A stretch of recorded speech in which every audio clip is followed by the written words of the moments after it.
itong DIY dishwashing liquid ng Angel Clean sa halagang 250 pesos lang, makakagawa na tayo ng 15 liters na dishwashing liquid. Tara! So yun mga ka-angels, naglagay lang tayo ng 14 liters na tubig dito sa balde. Siguraduhin lang natin na malinis yung tubig na gagamitin natin. At tama yung sukat para maiwasan natin yung malabnaw ng texture ng dishwashing natin. So mga ka-angels, step 2 na tayo. I-boost na natin yung bubble booster. I-boost lang natin siya.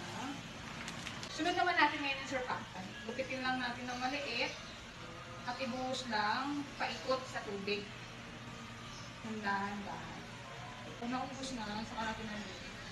Basta nasimot na natin yung laman ng sachet, pwede na natin siyang haluin. Yun na i-boost na natin lahat ng laman ng surfactant. Make sure lang natin na tunaw na lahat ng ingredients bago tayo maglagay ulit ng panibagong ingredients. Mga ka-angels, step 3 na tayo. Buhusan natin ng colorant. Yung colorant yung magsisilbing kulay ng dishwashing natin. Kulay green kasi napili natin is calamansi scent. Step 4 na tayo, lagay natin yung premix butter natin. Dito sa premix butter natin, nandito na yung scent, water softener, antibacteria, saka yung degreasing na tinatawag natin or pantanggal scent. Use lang natin. Tapos haluin lang natin.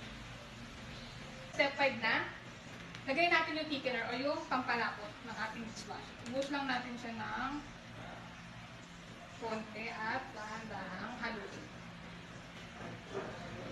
Angels, kapag nasigurado natin ito naman lahat ng ingredients na nilagay natin, takpan na natin siya, tapos balikan natin siya ng 24 hours. Yun na nga mga ka-angels, balikan na natin yung resting natin dishwashing liquid natin ng 24 hours. Ayan natin ha.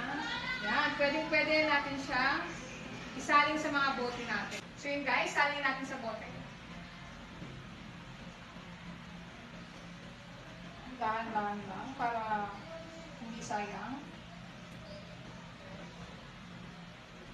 So yun na nga mga ka-angels, nakagawa tayo ng 15 liters na dishwashing liquid.